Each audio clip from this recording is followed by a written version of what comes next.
one of the most requested guests on the show. तो Twitter पे लोग बोल रहे हैं ग्रैमी का सपना देखा हनी सिंह ने था, पूरा मोदी जी कर रहे हैं। अगर मोदी जी कर देंगे तो उससे बड़ी बात ही नहीं कोई। एंग्जाइटी बहुत छोटा सा वर्ड, एंग्जाइटी कुछ भी नहीं होता। नया नया पैसा और नया नया सक्सेस बहुत लोगों से संभलती नहीं है। मेरे से भी नहीं संभला था, बहुत बुरी हालत हो गई थी, पागल हो गया था मैं। गुस्सा बहुत है मेरे में। आपका गुस्सा देखा था सिर्फ एक ट्रेंडिंग रील पे। हाँ मुझे पता है। वो लड़की ऊपर बैठी है, बोतल मारा, ठीक है। वो जो बंदा था उसकी शक्ल मुझे साफ दिख रही थी, ये किस तरह का हरामी बंदा है मेरी तरह का। तो मैंने उसको गाली बकनी थी। बट यार लड़के तो हर किसी को भाई बोल देते हैं। 5 लड़कियां रेस्टोरेंट में खाना खाने जा रही हैं तो 5 को पता हमने स्प्लिट करना है। जेब में 500 रुपए पड़े हैं, 15 लड़कों को लेके जा रहा है बर्गर खिलाने। ये भाई होता है। How many times have you been properly in love? So many times. वो किस लिए भीड़ इकट्ठी हो रही थी मुझे पता था। मुझे पता था जहाँ थोड़ी सी मेरी नैया डालम डोल होगी सबसे पहले छलांग मारेंगे। वो मार गए, वो भाग भी गए। आपने बोला था कि मैं नौकरी नहीं करूंगा कभी जिंदगी में। कर ही नहीं सकता। और मुझे बोले सुबह 10 बजे उठ के यहाँ पे आना और 5 बजे तक इस मीटिंग में बैठना है और 5 बजे चले जाना और घर जाके बोलना सो, अब सो, चलो अब सो, अब तो 9 बज के, अब तो सो, अब सो। I can't fucking do it, man. मेरे को बैड लग रहा है यार मेरी लाइफ के बारे में। जब हमने ये वाली सीरीज शुरू करी थी बहुत टाइम पहले, तो हमने ना मेंस एक्सपी पे बहुत ज़्यादा टाइम लगाया था ये सोचने के लिए कि एक परफेक्ट गेस्ट कौन हो सकता है, कि ऐसा कौन सा इंसान बुलाएं जो इस सीरीज़ के लिए परफेक्ट होगा।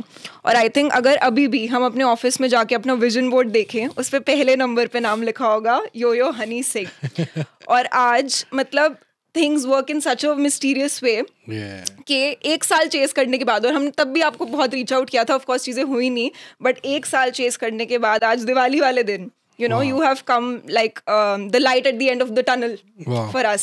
Thank you so and much. on this auspicious day we welcome you Honey Singh. Thank you so much for coming. Thank you so much. कैसा लग रहा है आपको? मजेदार, एकदम मर्दाना। मर्दाने का क्या मतलब है? मतलब men. Yes. You are the most requested guest on this show.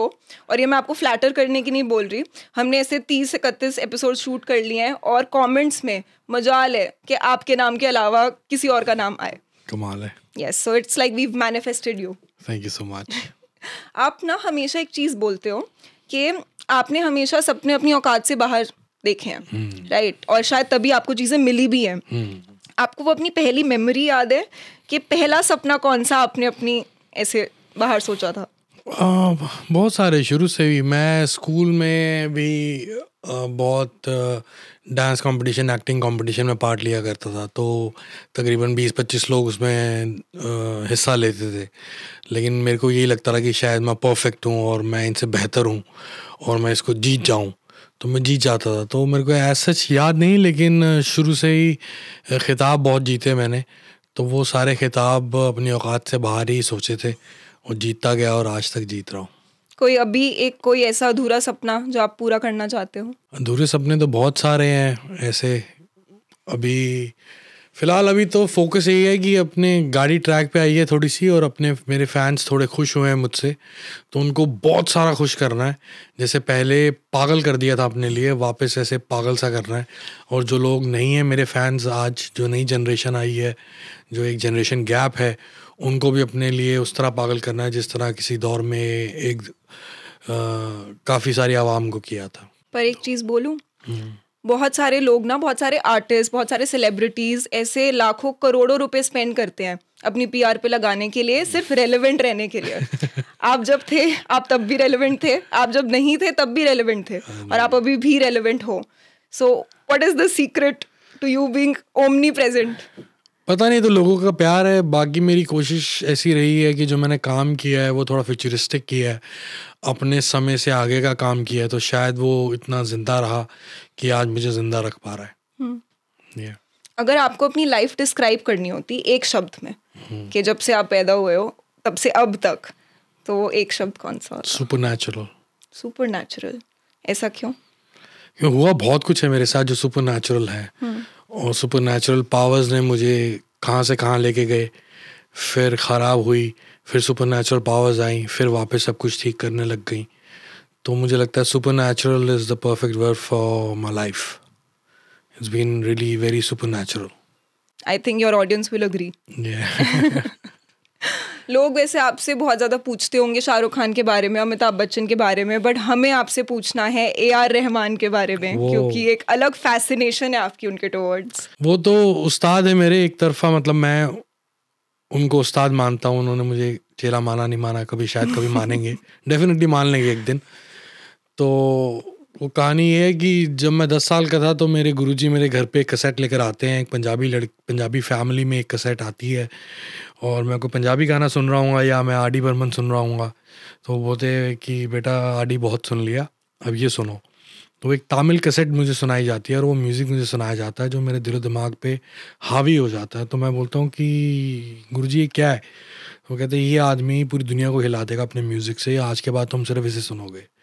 तो मैंने वो 1 साल तकरीबन, वो हिंदी में एल्बम आई रोजा बाद में, पहले रोजा तमिल में आई, वो 1 साल मैंने तमिल में सुनी और काफ़ी उनको माना. और आज मुझे लगता है कि मैं जितना भी म्यूज़िक कर रहा हूँ, मैं एक्चुअली सिर्फ म्यूज़िक प्रोड्यूसर बनना चाहता था, वो भी सिर्फ रहमान सर की वजह से. अलग अलग वोकलिस्ट को गवाना चाहता था अपने म्यूज़िक से, और सिंगर तो मैं बाई चांस एक्सीडेंटली बन गया.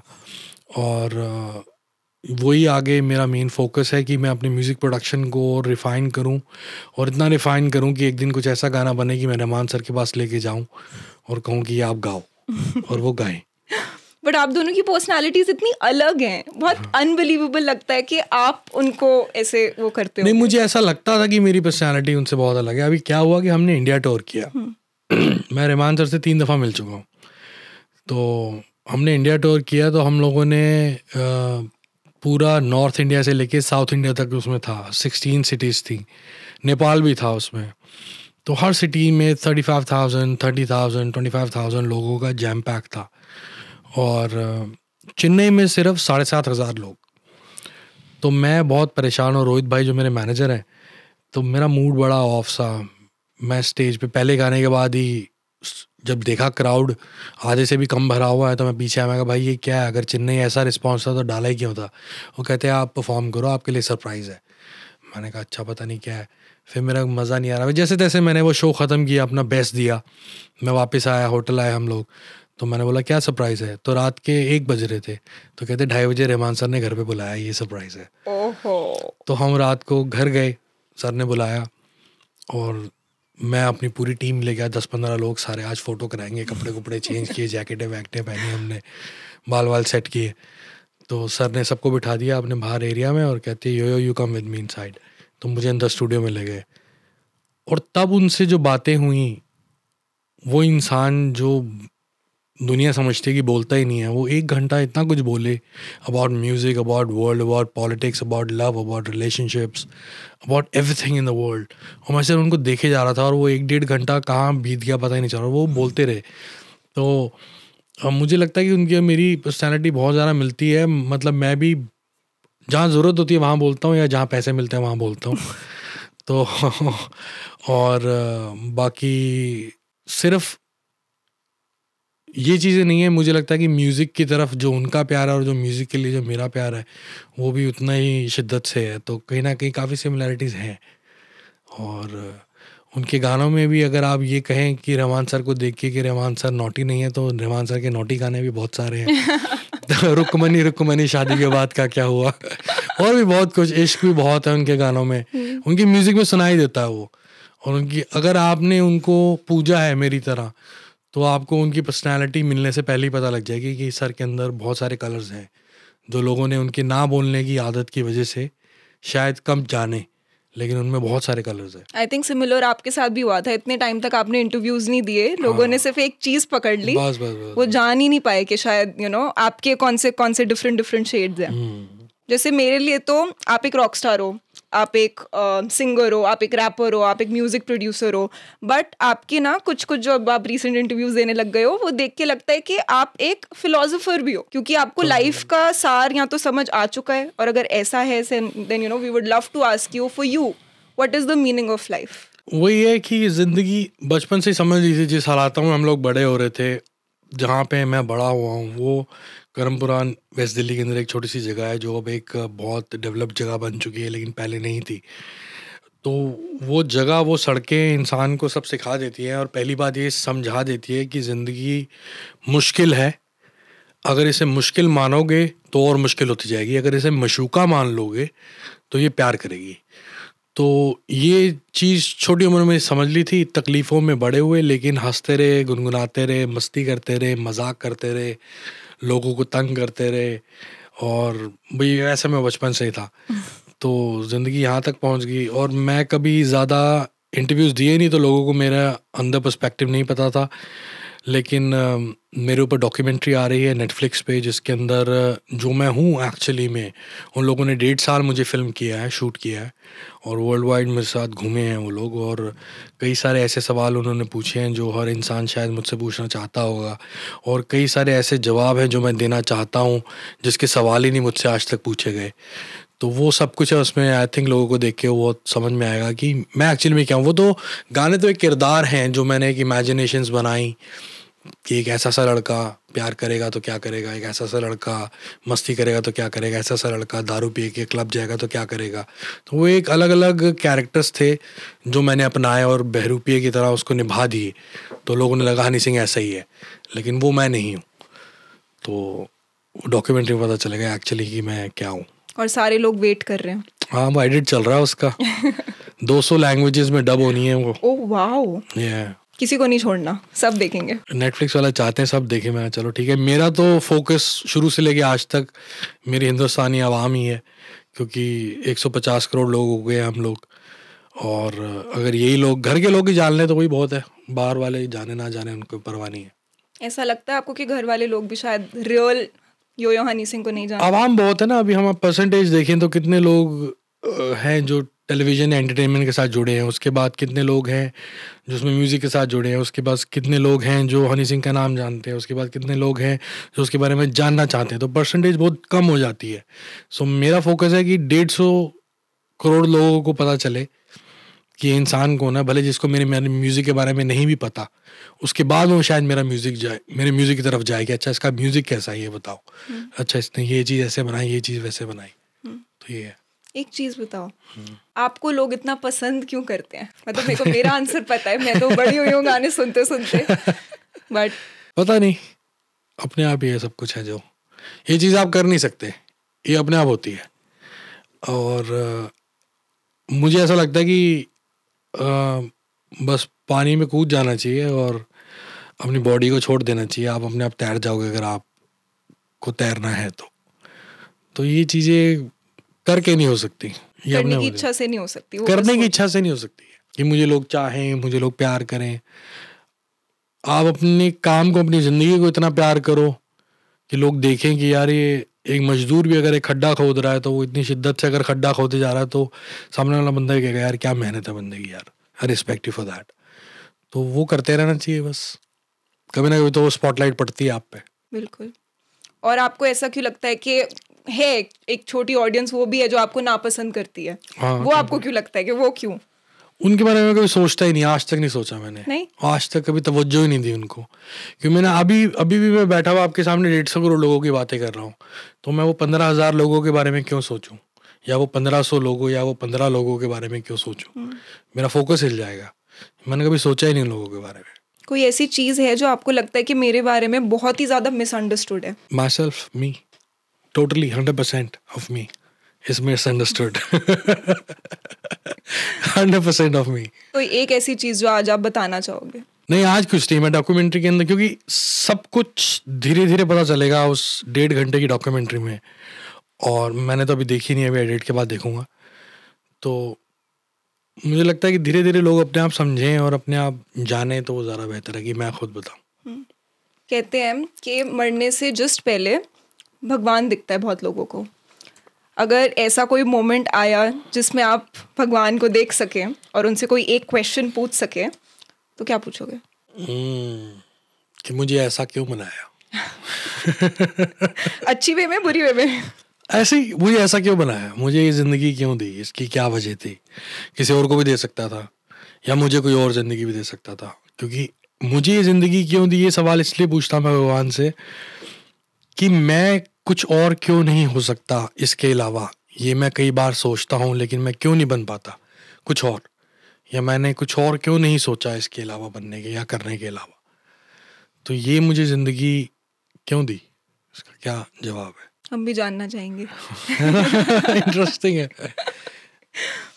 आपने काफ़ी बार ये चीज़ मेंशन करी हुई है कि आप भगवान में मानते थे, फिर एक पॉइंट ऐसा भी आया आपकी लाइफ में जब आप शायद भगवान में नहीं मानते थे या फिर आप खुद के बारे में एक सर्टेन वे में सोचने लग गए, बट फिर एक वापस ऐसा पड़ाव आया आपकी ज़िंदगी में जब आप मानने लग गए। सो आई एम अज्यूमिंग कि अभी आप मानते हो भगवान बहुत में। ज़्यादा। तो जो वो लोग जो भगवान में नहीं मानते, नास्तिक, नॉन बिलीवर्स, उनको आप क्या कहना चाहोगे? जो वो लोग जो स्ट्रगल करते हैं अपने फेथ के साथ, उनको बस मुझे लगता है कि शायद सिर्फ एक्सप्लेन करना बहुत मुश्किल है कि भगवान को मानना आपकी ज़िंदगी में कितना इम्पोर्टेंट है कितना नहीं। इस चीज़ को एक्सप्लेन करना बहुत मुश्किल है। तो इसका एक मुझे लगता है एक रिजीम है, अगर आप वो कर पाएँ कि आप खाना बिना नमक के और पानी उबला हुआ और नींद बिना बिस्तर के और ज़िंदगी बिना माँ के अगर बिता सकते हो तो आप भगवान में नहीं मानो। अगर ये चीज़ें आप नहीं कर सकते तो भगवान में मानो। अगर ये चीज़ें इतनी ज़रूरी हैं तो शायद भगवान में मानना भी उतना ही ज़रूरी है। क्या बात है, अच्छी दिल पे लगी ये वाली बात मेरी, मैं सोचूंगी इसके बारे में घर जाके। वैसे आप सुपरस्टिशंस हैं, आप क्या आप सुपरस्टिशंस में बिलीव करते हो? सुपरस्टिशंस में मैं बिलीव नहीं करता। नहीं, मैं वन गॉड में बिलीव करता हूँ और सुपर पावर्स में बिलीव करता हूँ, और सुपरस्टिशन में बिलीव नहीं करता। वो आदमी को पीछे ले जाती है, ट्राइबल ले जाती है। सुपर पावर तो आप खुद बन के बैठे हो। नहीं सुपर पावर काम, सुपर पावर हमें कंट्रोल करती है, तो हम कहीं पे भी बैठ जाते हैं। आपने कभी वो स्टोन्स पहने हैं? हाँ मैं पहनता हूँ, अभी पहनता हूँ। वो पुखराज है आई थिंक, हाँ, है ना? और ये वाला ये रूबी है। ये रूबी है। हाँ। तो ये उस पर्पस से कभी कभी मेरे अंकल हैं, मेरे बहुत जिगरी इंसान है मेरी ज़िंदगी में एक, उसका नाम है उमेश शर्मा, मेरा बहुत ख़ास दोस्त है। उसके पिताजी वर्ल्ड के माने हुए एस्ट्रोलॉजर हैं, और वो उन एस्ट्रोलॉजर्स में से हैं जो आपको सुपरस्टिशन की तरफ नहीं लेके जाते, जो एक साइंस में बिलीव करते हैं और ब्रेन कैसे वर्क करता है, एनर्जी, सनलाइट और सन और बाकी प्लैनेट्स कैसे वर्क करते हैं आपके बिहेवियर में। इससे कोई मुझे 50 करोड़ की लॉटरी नहीं निकल जाएगी। इससे मेरी एनर्जीज ऐसे बैलेंस रहेंगी कि मैं आज आपके साथ बैठ के वो बात कर पाऊँ इस कैमरा के सामने जो सही हो, और घर जाके वो काम कर पाऊँ जो सही हो मेरे लिए। तो इस तरह आपको बैलेंस किया जाता है। तो तभी इन चीज़ों के पीछे मुझे लॉजिक दिया गया। और अंकल हमारे बहुत बड़े विद्वान हैं, पंडित R.K. शर्मा जी, तो उनके कहने पे मैंने ये स्टोन्स पहने और मेरे को बहुत मदद मिली इनसे कि हाँ मेरी एनर्जीज काफ़ी अच्छी बैलेंस हो रही हैं। क्योंकि आप देखिए ना, अगर आप स्टार साइन हैं और अगर आपको फुल मून आता है तो आप कितने एक्साइटेड रहते हैं, क्योंकि इसका मतलब कि वो आप बॉडी के अंदर आपके भी वाटर है 75%, और आप देखिए कि जो मून अगर वाटर के साथ कैसे स्प्लैश मारता है, तो वो मून अगर फुल है और आप कितने एक्साइट रह रहे हैं, तो इसका कहीं ना कहीं ये रिलेशन है कि वो ये चीज़ें इफेक्ट करती हैं। तो why not these stones can redeem you in a very spiritual way, not a superstitious way. बहुत सारे लोग इसको अंधविश्वास कहते हैं, बट एक्चुअली में जैसे आपने बोला साइंटिफिक रीजन होता है। स्टार्स, प्लैनेट्स, मून, जैसे आपने बोला हाई वेव्स क्यों आती हैं बिल्कुल एक पूरी सी में। बिल्कुल हाँ, साइंटिफिक रीजन होता है उसके बिल्कुल पीछे। बिल्कुल। बहुत पता है कम लोग हैं शायद, और जिंदगी में कम ही लोग होंगे जो वैसे हाइज एक्सपीरियंस करेंगे जैसे आपने अपनी लाइफ में एक्सपीरियंस करे हैं, राइट? और एक जो होता ही है, मतलब ज़िंदगी में अगर हाइज हैं तो लोज भी हैं, और आपने दोनों एक्सपीरियंस करे अपनी लाइफ में। तो आपके फेलियर्स ने आपको क्या सिखाया, और ऐसी कौन सी चीज़ है जो अपने हाइज में, अपने पीक सक्सेस में एक इंसान को हमेशा याद रखनी चाहिए? पीक्स टाइम पे अपनी औकात याद रखनी चाहिए, अपने ख़ास दोस्त, रिश्तेदार, माँ बाप, बहन भाई, वो कहाँ से आप आए हो। क्योंकि जब पीक में होता है आदमी तो और बड़े सपने देखता है कि मेरे को वहाँ जाना है, अब तो यहाँ पहुँच गया, वहाँ जाना है। तो ये याद रखना चाहिए कि कहाँ से आए हो। और लोज में तो क्या ही याद रख, क्या ही बताऊँ मैं, सब कुछ आदमी खुद ही सीख जाता है। जब लोज आते हैं तो अपने आप सब समझ में आ जाता है कि क्या याद रखना चाहिए, क्या नहीं याद रखना चाहिए। हाइज ज़्यादा इंपॉर्टेंट है, लोज में तो सब कुछ आ जाता है समझ। कहते हैं ना कि नया नया पैसा और नया नया सक्सेस बहुत लोगों से संभलती नहीं है। मेरे से भी नहीं संभला था, बहुत बुरी हालत हो गई थी, पागल हो गया था मैं। मोर मोर मोर एवरीथिंग मोर, पागल हो गया था मैं, समझ में नहीं आई थी मेरे को। 2 साल में ख़त्म कर दिया था मैंने अपना करियर। 2012 में मैं मशहूर हुआ, 13 और 14 that's it, crashed. I did by myself, nobody else, no one else. उस टाइम पे आई थिंक आपकी फैमिली ने आपको बहुत सपोर्ट किया। हाँ, फैमिली ने बहुत सपोर्ट किया, यारों दोस्तों ने बहुत सपोर्ट किया, खुद को वक्त लगा काफ़ी। पता है बहुत सारे लोग, और आपने तो इस बारे में बहुत ग्राफिक डिटेल्स के साथ शेयर किया है, बहुत सारे लोग शेयर भी नहीं कर पाते क्योंकि उनको लगता है कि ब्रांड एंडोर्समेंट्स चली जाएंगी, लेबल छोड़ देगा, लोग जज कर लेंगे, है ना। बट आपने बहुत ही अपफ्रंट होकर चीज़ें शेयर करी हैं एज इफ कि आपको किसी चीज़ को खोने का डर नहीं है। तो ये फियरलेसनेस कहाँ से आती है? मेरे नाम के बाद ही लगा हुआ है सिंह। एक सिख फैमिली में पैदा हुआ हूँ मैं, ऊपर वाले ने सोच समझ के भेजा होगा। बहुत सारे ब्राह्मणों की गुड़ती मिली है मुझे बाई चांस, उनके साथ उठने बैठने का मौका मिला छोटे वक्त में। जब जवान हुआ तो पंजाब शिफ्ट हुआ, पंजाब में काफ़ी फ़कीरों के साथ उठना बैठना मिला। तो वो फेयरलेसनेस तो धीरे धीरे आई जाती है, बचपन से थी, वैसे बचपन से थी, तभी काफ़ी कुछ ऐसा किया जो बेबाक था। तो अभी भी है थोड़ा बहुत वैसा अंदर से। आजकल ना एक वर्ड बहुत लाइट में आ चुका है और लोगों को शायद उसका मतलब आजकल समझ आता है, एंजाइटी। आपको कभी एक्सपीरियंस होती है? एंजाइटी बहुत छोटा सा वर्ड है। एंजाइटी सिर्फ एक सर्दी जुकाम है। मैंने कोविड झेला हुआ है उस फैमिली का जिसे एंजाइटी बोलते हैं और डिप्रेशन बोलते हैं, और मैंने झेला हुआ है bipolar disorder with psychotic symptoms which is very severe. और तकरीबन 5 साल मैं ट्रीटमेंट में रहा, और अभी भी ट्रीटमेंट है मेरा, चल रहा है। बहुत माइल्ड डोज है मेंटेनेंस के तौर पे। तो उस पूरे फेज़ के ऊपर, उन 5 सालों के ऊपर मैंने बहुत डिटेल में बात करी है, अपनी दवाइयों के बारे में बात करी है, अपने डॉक्टर्स के बारे में बात करी है मेरी डॉक्यूमेंट्री में। तो वो मुझे लगता है कि जिन बहन भाइयों को, छोटे जो स्पेशली, जो बड़े हैं मेरे हम उम्र हैं, वो तो अपने आप को संभाल लेंगे या ठीक कर लेंगे या समझ आ जाएगी उनको। छोटे जो हैं मुझसे, वो डॉक्यूमेंट्री ज़रूर देखें और वो वाला पार्ट ज़रूर देखें, और जिनसे उनको, और स्पेशली उनके माँ बाप, कि उनको मदद मिलेगी कि इस चीज़ से इनको कैसे नहीं। एंग्जाइटी बहुत छोटा सा वर्ड है, एंग्जाइटी कुछ भी नहीं होता। एंग्जाइटी तो ऐसे कि हाँ बस कहीं जाना है तो घबराहट हो रही है, तो ये हो रहा था, थोड़ा सा दिक्कत आ रही है, थोड़े से थॉट्स आ रहे हैं। ये और बैड भी हो सकता है और सीवियर भी हो सकता है, जिनके नाम ही नहीं है, जिन बीमारियों की, उन तक डेवलप हो सकता है।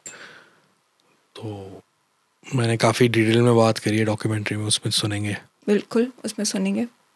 एक और चीज़ पूछूं? हाँ जी, हाँ जी। How many times have you been properly in love? So many times. Proper वाला मैं कह रही हूँ। प्रॉपर मैंने हर बार इश्क दिल से किया है। वो बात अलग है कि मैंने हर बार दिल ही तोड़ा है।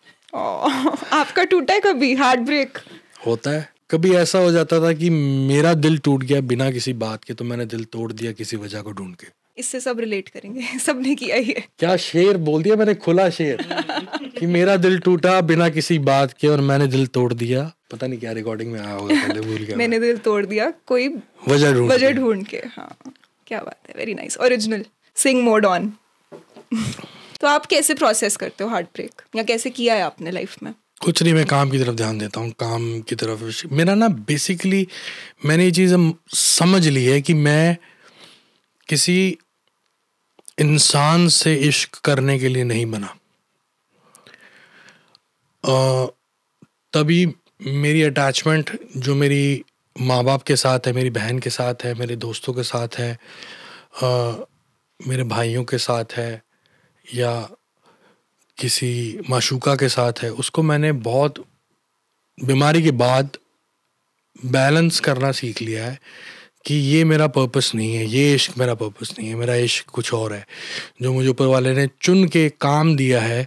मेरे को पहले इसके साथ इश्क करना है, तो अगर मैं इसके साथ पूरा इश्क निभाऊंगा तो शायद भगवान मुझे ये मौका देगा कि मैं भगवान से इश्क कर पाऊँ। तो अब तभी मैं अब I'm not getting into any relationships now because I'm really scared of that कि मैं ये निभा ही नहीं पाऊंगा। मैं नाकामयाब आशिक हूँ, नाकामयाब ही रहूँगा, चाहे मैं जो मर्जी कर लूँ, अपना बेस्ट भी कर लूँ। मैं अपना बेस्ट दिया है, मैंने अपना ऐसा बेस्ट दिया है कि आप जो लोग मेरी ज़िंदगी में रहे हैं उनसे जाके कभी पूछेंगे, अगर वो सच बोलेंगे तो वो कहेंगे कि इसने अपना बेस्ट दिया था, लेकिन पता नहीं क्या हुआ। तो मुझे भी नहीं पता कि पता नहीं क्या हुआ। तो अब मुझे लगता है कि अब मेरे को सिर्फ काम करना है, और बाई चांस, सबब पंजाबी का वर्ड है, कि ऐसा बना है कि कश्ती अब ऊपर आ गई है, पानी निकल गया है सारा और डूब नहीं रही है, तो अब दौड़ानी है। आप हमेशा कहते हो कि इश्क और प्यार में फ़र्क होता है, क्या फ़र्क होता है? बहुत लंबी डिबेट है इसके ऊपर एक छोटे से इंटरव्यू में नहीं कर पाएंगे हम, लेकिन शॉर्ट में कहा जाए तो कहीं ना कहीं प्यार कहीं ना कहीं जाके जिस्मानी हो जाता है और इश्क सिर्फ रूहानी है।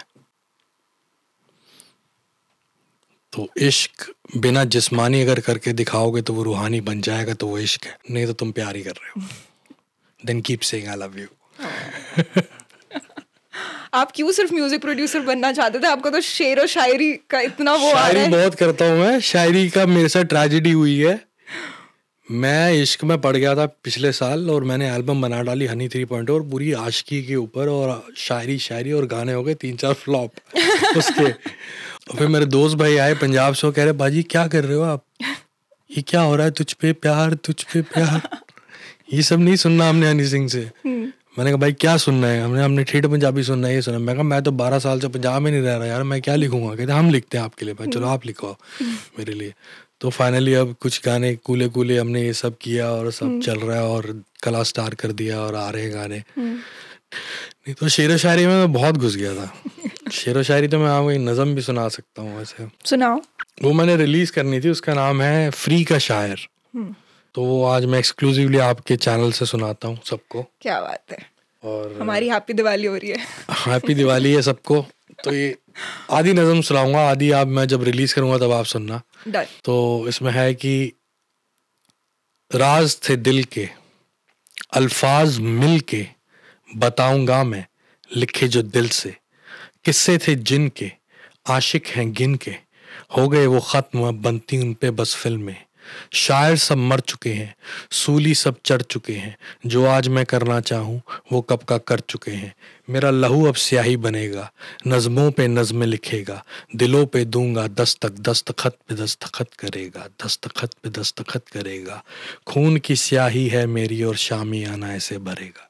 क्या बात है। तो एक आर्टिस्ट के लिए सबसे इम्पोर्टेंट मोमेंट होता है। इसमें मैंने दस्तखत के ऊपर इतना गौर क्यों किया कि आपका कोई ऑटोग्राफ लेने आए या आपसे एक तस्वीर खिंचाने, आर्टिस्ट के लिए वो सबसे इम्पोर्टेंट मोमेंट होता है उसकी लाइफ का, कि मेरे आज कोई दस्तखत लेने आया। तो तभी मैंने इस पे बात बोली है कि भी दिलों पे दूंगा दस्तक और दस्तखत पे दस्तखत करेगा। क्या बात है, वेरी ब्यूटीफुल। इसका सेकेंड हाफ इतना क्लासिक है, वो बहुत अलग है। तो सिर्फ इंट्रोडक्शन था नज़्म का। Stay tuned. Stay tuned, free का शायर कमिंग सून। आपको पहला मोमेंट याद है जब आपने अपना पहला ऑटोग्राफ दिया था या पहले फैन से मिले थे? वो मेरे को ऐसे याद नहीं है। फैंस मेरे स्कूल में बहुत थे, पूरा गैंग लेके चलता था, जहाँ मैं जाता था मेरी बातें होती थी। पैक लीडर थे आप? पूरा मेरी इतनी छोटी सी हाइट होती थी, लंबे लंबे लड़कों को मैं कंट्रोल करता था। चलो इधर चलना है, इधर चलिए, हूँ उधर चलिए, क्या करना है, हूँ करना है, क्या करना है। कभी लगता है आपको कि एक लेगेसी पीछे छोड़ के जानी है? नहीं, वो अपने आप बन जाती है। जो बनाना चाहता है वो कभी भी नहीं बन पाती। उसकी लेगेसी बनने से नहीं बनाई जाती। जो कभी किसी भी कोई भी ऐसा इंसान बताओ जो इस हिस्ट्री में रहा हो, जिसने सोचा हो कि मैंने लेगेसी बना के जानी है, बन ही नहीं सकती। आप अपना काम करते रहो, लेगेसी अपने आप बनेगी। अगर आप वो काबिल हो, अगर आपके साथ पीछे दुनिया चली है, दुनिया लगेगी, तो लेगेसी अपने आप बनेगी और काम अपने आप होते जाएंगे और काम पे कामयाब आप होते जाओगे तो एक लेगेसी बन जाएगी। लेगेसी बनाना चाहोगे, आज मैं आया हूँ लेगेसी बनाने। अलेक्जेंडर ऐसे थोड़ी ना आया था, अकबर द ग्रेट ऐसे थोड़ी ना आया था, गुरु गोबिंद सिंह साहब ऐसे थोड़ी ना आए थे, श्री राम ऐसे थोड़ी ना आए थे। सोच के उन्होंने वो काम किए, कर्म वो किए कि बन गई लेगेसी। आप कर्मा में बिलीव करते हो? Everything is Karma, everything is Karma. But मैं इसको इस तरह लेके जाना चाहूँगा कि कर्मा कहीं ना कहीं 50% आपकी कॉन्शियस और 50% आपकी सबकॉन्शियस है। तो कॉन्शियस कर्मा ये है कि मैं आज आपके साथ इंटरव्यू कर रहा हूँ और ये मैं गिलास तोड़ के ना जाऊँ, ये मेरा कॉन्शियस है। सबकॉन्शियस क्या है कि मैं बैठूं कैसे, आपसे बात कैसे करूं, ये मुझे स्पिरिचुअलिटी देगी। तो आपके कर्म बेहतर तब हो जाएंगे अगर आप स्पिरिचुअली कनेक्टेड रहोगे। तो यही नहीं कि आप अनाथ बच्चों के लिए स्कूल बनवाते रहो, मंदिर गुरुद्वारे बनवाते रहो और सोचो ये कर्मा हो रहा है, और बोनस में, अपनी सैलरी में, अपने ऑफिस में किसी को 5,000 कम दो, वो आपका सबकॉन्शियस कंट्रोल करता है। वो आप नहीं कंट्रोल करते। हमें बचपन से फीड किया जाता है, आपने मंदिर जाना है, आपने गुरुद्वारा जाना है, आपने मस्जिद जाना है, आपने चर्च जाना है, या माथा टेकना है, या कैंडल जलानी है, या टोकन में पैसा डालना है और लंगर खाना है। ये हमें सिखाया जाता है। लेकिन आपका सबकॉन्शियस क्या है, वो सिखाया नहीं जाता।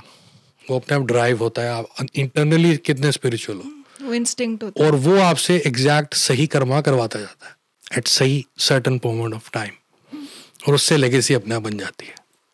सारी बातें जुड़ गई। हाँ सारी बातें जुड़ गई। वैसे एक और बात मैं अभी आपको बताती हूँ। इनफैक्ट कल की न्यूज़ है, एक गाना फेमस हुआ है, ठीक है, अबंडेंस इन मिलेट्स। इसका क्या मतलब होता है? अबंडेंस इन मिलेट्स एक गाना है फालू और गौरव शाह का, जो अभी रिलीज हुआ है, और वो ग्रैमी के लिए नॉमिनेट हुआ है। अरे वाह, फीचरिंग नरेंद्र मोदी। अरे वाह। तो ट्विटर पे लोग बोल रहे हैं कि ग्रैमी का सपना देखा हनी सिंह ने था, पूरा मोदी जी कर रहे हैं। डेफिनेटली, बिल्कुल। मैंने तो शुरू से यही बात बोली थी कि मार्टिन किंग लूथर का सपना था, और बाराक ओबामा ने उसको पूरा किया। तो एक सपने तो बड़े देखो ना, आपके घर से कोई कर देगा तो, अगर मोदी जी कर देंगे तो उससे बड़ी बात ही नहीं कोई। जो आप ऐसे बड़े बड़े सपने देख रहे थे, आपको डर नहीं लगता था अंदर डर से? किस चीज का लगेगा, किस चीज का लगेगा? इतने बड़े ऊंचे पेड़ पे आम लगा है, मैं तो स्वाद की तरफ देख रहा हूँ। गिर के चोट सर पे लगेगी वो कौन देखता है? मैं तो स्वाद को देख रहा हूँ ना। तो अगर आप स्वाद में आपका फोकस नहीं है तो आप ना पेड़ पे चढ़ पाओगे, ना तोड़ पाओगे, ना खा पाओगे, और उतरोगे तो चोट जरूर लगेगी।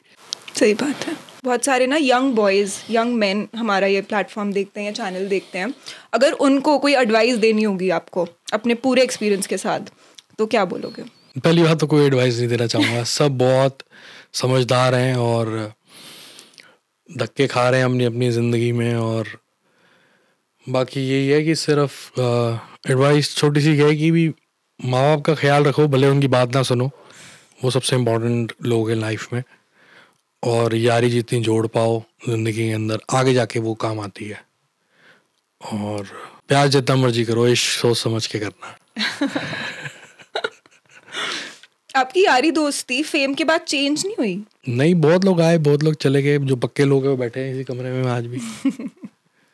तो आपको कभी ऐसा नहीं लगा कि कोई और जो दोस्त बनाने आ रहे हैं मेरे को, वो शायद मेरे लिए नहीं आ रहे, वो इस शानो शौकत के लिए हाँ, आ वो रहे मेरे को पता था, वो किस लिए भीड़ इकट्ठी हो रही थी मुझे पता था। मुझे पता था जहाँ थोड़ी सी मेरी नैया डालम डोल होगी, सबसे पहले छलांग मारेंगे। वो मार गए, वो भाग भी गए, तो मेरे को फर्क नहीं पड़ता। मैंने छोटा सा डायलॉग है, मैंने स्कूल में बनाया था कि आने वाला वेलकम, जाने वाला भीड़ कम।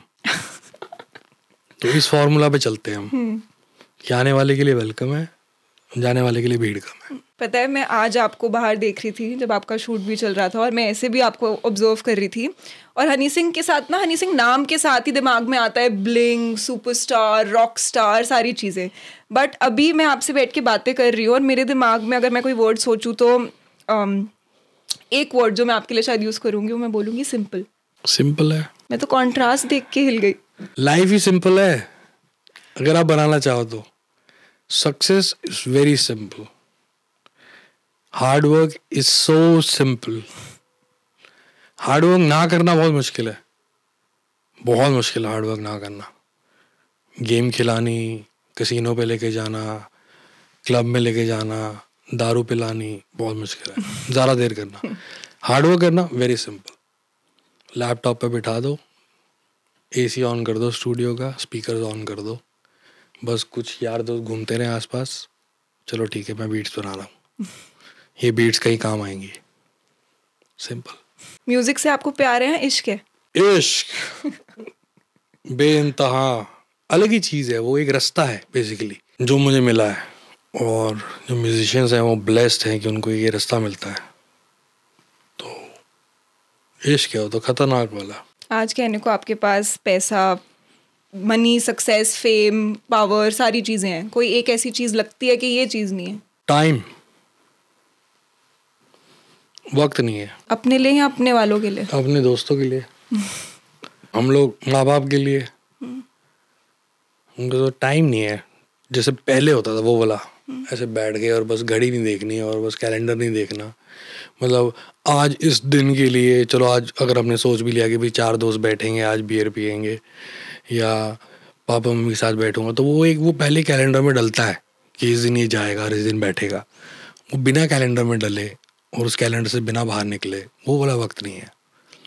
वो एक सेक्रीफाइस है, वो उम्र के साथ वो करना भी पड़ता है। बिना सैक्रिफाइस की चीजें नहीं मिलती ना। मिलती नहीं। पीस है कभी कभी नहीं भी है, कभी है, लेकिन वैसे इंटरनली पीस है।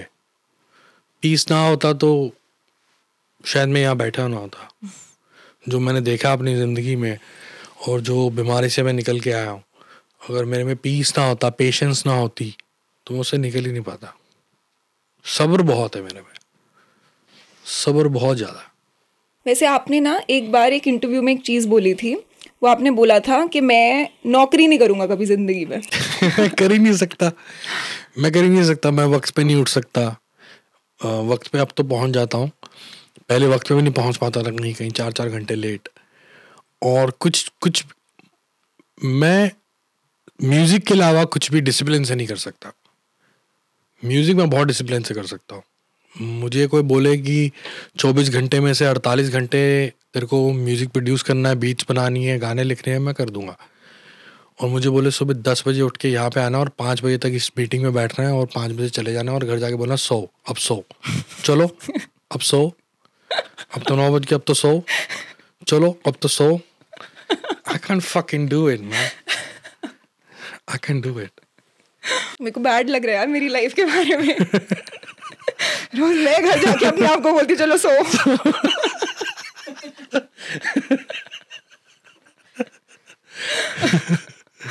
आपको अपने बारे में सबसे टॉक्सिक ट्रेट क्या लगता है? वो क्या होता है? टॉक्सिक ट्रेट क्या होता है? हिंदी में बताओ पहले। टॉक्सिक ट्रेट मतलब एक क्वालिटी अपने बारे में जो पता है आपको कि आपकी है, जाती नहीं है बट अच्छी नहीं है। मेरे अंदर जो होता है ना, मैं वो बोल देता हूँ। अच्छा, मुंह फट। किसी के भी ऊपर, किसी के भी बारे में बड़े प्यार से या बड़े लजीके से, नहीं तो शेर लिख के फिर सुना दे देता हूँ कि ये मुझे नहीं समझ में आया। वो गलत है। थोड़ा डिप्लोमेटिक होना चाहिए आदमी को। बट डिप्लोमेटिक होने में भी दिक्कत है। मैं बहुत ज़्यादा डिप्लोमेटिक हूँ, मेरे को उस चीज़ में दिक्कत आती है। आपके ओपिनियन में मर्दानगी की डेफिनेशन कैसे इवॉल्व हुई है? कैसे इवॉल्व हुई है? मुझे लगता है आज भी वही डेफिनेशन रखी हुई है लोगों ने कि भी हर कोई खतरनाक काम करने से पहले अगर बंदे की फट रही है तो उसको यही बोल देता है, मर्द बन, ओ मर्द बन। तो बचपन से धक्के खाता हुआ आ रहा है। पहले स्कूल में बुली हो रहा है अगर कमजोर है तो, ओए मर्द नहीं है तू। फिर उसके बाद पिताजी, बेटा पढ़ाई करो, नौकरी करनी है, मर्द नहीं है क्या? फिर आगे बड़ा होता है तो सहेली पसंद आती है, फिर उसको पाने के लिए 4 लोगों से लड़ता है, वो भी मर्द बन। तो आज भी वही है डेफिनेशन। कहाँ चेंज हुई है? उसी तरफ लेके जाते हैं लोग। बट अगर आप चेंज करना चाहो या बताना चाहो कि ये होनी चाहिए मर्द की डेफिनेशन, ये नहीं होनी चाहिए। मर्द देखो, आदम आए थे पहले, उनको आप एक डेफिनेशन में डिस्क्राइब नहीं कर सकते। मर्द आदम है जिसने सृष्टि आगे बढ़ाई और इबादत भी करी, दुनिया आगे चलाई। उसने क्या किया होगा पहले मैं वो जान तो लूँ, तो मैं डिस्क्राइब कर पाऊंगा कि एक मर्द की डेफिनेशन क्या है। मैं पहले खुद तो एक 100% मर्द बन पाऊँ तो ही मैं उसके बाद डिस्क्राइब कर पाऊंगा। आपकी लाइफ में कभी कोई ऐसा मोमेंट आया जब ये जो कॉन्नोटेशन बनी हुई है कि मर्द बनो, बी अ मैन, इस चीज़ ने आपको पीछे खींचा या पीछे रोक के रखा? पीछे नहीं रोक के रखा, मतलब मैं फुकरी मार जाता था। मर्द बन, यहाँ से छलांग मार दी, पैर टूट गया। मर्द बन, ये कर दिया, नुकसान हो गया। मर्द बन, वो कर दिया, नुकसान हो गया। तो मैं तो फुकरी मार जाता था। मैं हूँ ऐसा, मतलब। और मुझे लगता है कि 90% लड़के ऐसे ही करते होंगे। हाँ, करते दिखाता हूँ, अभी दिखाता हूँ मर्द मैं हूँ। कर जाते होंगे गलती। करना नहीं होता होगा उनको, हाँ, लेकिन वो प्रेशर वो टैग ऐसा है ना, दिल में चुभता है। पता नहीं। आपको क्या लगता है कि आपके लाइफ में ऐसे फ्रेंड्स रहे हैं जिन्होंने आपको बहुत हम्बल रखा है? डेफिनेटली, फ्रेंड्स ही तो आपको हम्बल रखते हैं। वही एक असलियत है आपकी, आपका एसेंस है जो आप एसेंस ऊपर लगाते आते हो, जब आप कामयाब होते जाते हो, आपके परफ्यूम्स महंगे होते जाते हैं, तो एक वो जब आप पुराने दोस्त से जब भी पाते हो तो जो गले मिलते हो, जो वो खुशबू मिलती है, वो ही तो आपको हम्बल रखती है। नहीं तो मेरे इतने सारे कामयाब दोस्त बनते गए, बिलियनर दोस्त बनते गए, कलाकार दोस्त बनते गए, लेकिन जो मेरे असली दोस्त हैं वो मेरे वही हैं जो मेरे कईयों साल पुराने दोस्त हैं। सुकून उन्हीं के साथ मिलता है। हालांकि मैं लकी इतना रहा हूँ कि जो मेरे कामयाब दोस्त भी बने वो भी सेल्फ मेड थे और बहुत हम्बल थे, और उनकी और मेरी और मेरे पुराने दोस्तों की केमिस्ट्री बहुत अच्छी है कि वो हम सब एक दूसरे की स्ट्रगल को और प्रेजेंस को रिस्पेक्ट करते हैं, तो यही आपको हम्बल रखते हैं। आपके लिए मेल फ्रेंडशिप्स क्या होती हैं? भाई से भी ऊपर। मेरी फीमेल फ्रेंड्स काफ़ी कम हैं, सिर्फ 2-3 ही हैं, और मेल फ्रेंड्स मेरे काफ़ी सारे हैं जो भाइयों जैसे खड़े हैं हर जगह। बट यार लड़के तो हर किसी को भाई बोल देते हैं लेकिन निभाते भी हैं। छोटी सी बात होती है, लड़कियां बहुत समझदार होती हैं। 5 लड़कियां रेस्टोरेंट में खाना खाने जा रही हैं तो 5 को पता हमने स्प्लिट करना है। जेब में 500 रुपये पड़े हैं, 15 लड़कों को लेके जा रहा है बर्गर खिलाने। ये भाई होता है। ये भाई होता है, मर्द बन। कभी ऐसा मोमेंट आया है आपकी लाइफ में जब एक आपके दोस्त ने या फिर एक फेलो मैन ने, एक दूसरे आदमी ने आपका ट्रस्ट ब्रेक किया? कई बार ऐसे तो कई बार हुआ, मैंने परवाह नहीं करी, लेकिन नहीं, मैंने किसी और का किया। फिर सोसाइटी से सीखता आदमी, अपने ही एक्सपीरियंसेस से सीखता है, फिर दोबारा नहीं करता। मुझे कईयों ने धोखा दिया, मैंने भी कईयों को धोखा दिया, फिर मैंने सीखा यार ये तो फिर चलता रहेगा, मेरे को इससे बाहर निकलना है। अब मैं किसी को नहीं दूंगा, फिर मुझे किसी ने नहीं दिया। आप हमेशा से इतने स्ट्रांग थे? मैं शुरू से ऐसा मर्द हूँ। पत्थर मारने का मूड है क्या आपका? नहीं बिल्कुल नहीं। क्यों? स्ट्रांगनेस चेक करने के लिए मेरी? नहीं यार। मैं इनफैक्ट मेरा नेक्स्ट क्वेश्चन यही था कि स्ट्रांग तो चलो ठीक है, सोसाइटी ने बना दिया, प्रेशर्स ने बना दिया, बट आप सेंसिटिव भी हो। बहुत सेंसिटिव हूँ मैं, बहुत सेंसिटिव। तो वो बैलेंस कब स्ट्राइक किया? बैलेंस कोई होता ही नहीं लाइफ में, हम इंसान हैं, जोकर नहीं जो बैलेंस करे। We are not clowns. मैं एक बार किसी ये बात बता रहा था तो मेरे को खातूना थी एक मेरी लाइफ में, तो बोली you are so sensitive and you so strong at the same time, why can't you balance it? I said I am not a clown, मैं एक्सट्रीमिस्ट हूँ। अगर मैं सख्त हूँ किसी वक्त तो सख्त हूँ, मैं किसी तरफ नरम हूँ तो नरम हूँ। इसको बैलेंस कैसे करूँ? बैलेंस मुझे आता ही नहीं है। बैलेंस जैसी कोई चीज़ ही नहीं है, मुझे ऐसा लगता है। वो फिर आप AI बन जाओगे, रोबोटिक बन जाओगे, आप ह्यूमन रहोगे नहीं। लेकिन अपने इमोशंस को आपने कैप्चर करके, मॉड्यूलेट करके उसको इस्तेमाल कैसे करना है, वो बहुत इम्पोर्टेंट है। अब गुस्सा बहुत है मेरे में, लेकिन कहीं नहीं आपने देखा होगा मेरे अंदर गुस्सा, और मेरे दोस्तों ने मेरे अंदर इतना गुस्सा नहीं देखा आज तक, क्योंकि मैं उसको बैलेंस करता हूँ। बैलेंस नहीं करता, उसको मैं इस्तेमाल करता हूँ और उसको मैं एग्जीक्यूट करता हूँ। जो मैंने सीखा मोहनदास करमचंद गांधी से। बहुत गुस्सा था उनमें, लोग बोलते हैं उनमें गुस्सा नहीं होगा, मेरे हिसाब से मुझे लगता है कि शायद बहुत गुस्से वाले आदमी थे वो। हाँ। उनको एक ट्रेन से बाहर फेंक दिया गया केनिया में। उन्होंने उस गुस्से को संभाला कई साल, एक आवाम अपने साथ लगाई और अंग्रेज़ों को हिंदुस्तान से बाहर निकाल दिया। कितने एंग्री होंगे वो, कितने गुस्से वाले इंसान होंगे वो। उतना गुस्से वाला हूँ मैं भी। मैंने आपका गुस्सा देखा था सिर्फ एक ट्रेंडिंग रील पे। हाँ, मुझे पता। कॉन्सर्ट रुकवा के गाली बका था। हाँ, आप बोल रहे हो कि मिसबिहेव कैसे कर रहा है, तो वो उस मोमेंट में हुआ क्या था वहां पे? वो एक लड़की थी जो अपने बॉयफ्रेंड या दोस्त के कंधे पे बैठी हुई थी और वो अच्छे खासे शो देख के एंजॉय कर रही थी, तो उस पे बोतल मारा जा रहा है, वो खाए जा रही है, वो एंजॉय कर रही शो। मैंने देख रहा हूँ, आधे गाने में देख रहा हूँ मैं ये।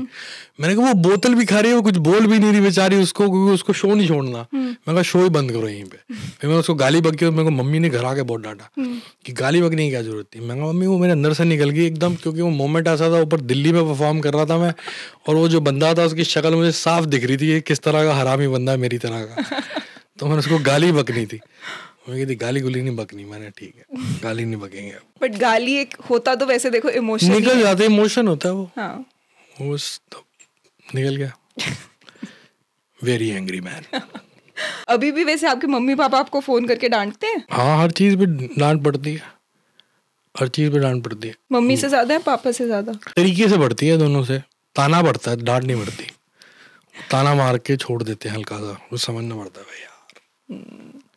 कोई बात नहीं, हमें ऐसा लगता है कि हम बहुत समझे आपको आज इस पॉडकास्ट में। Thank you so उसके लिए much. Thank you so much. Thank you very much. It was a pleasure Thank you, ma'am. talking to you. Thank you. And हम वेट करेंगे आपकी डॉक्यूमेंट्री के लिए। Definitely. हम वेट करेंगे आपके उस पूरे शेर के लिए हाँ, जो बिल्कुल। आपने हमें एक्सक्लूसिवली सुनाया है। फ्री का शायर। फ्री का शायर। और हम वेट करेंगे हनी सिंह 3.0 के लिए। Thank you so much.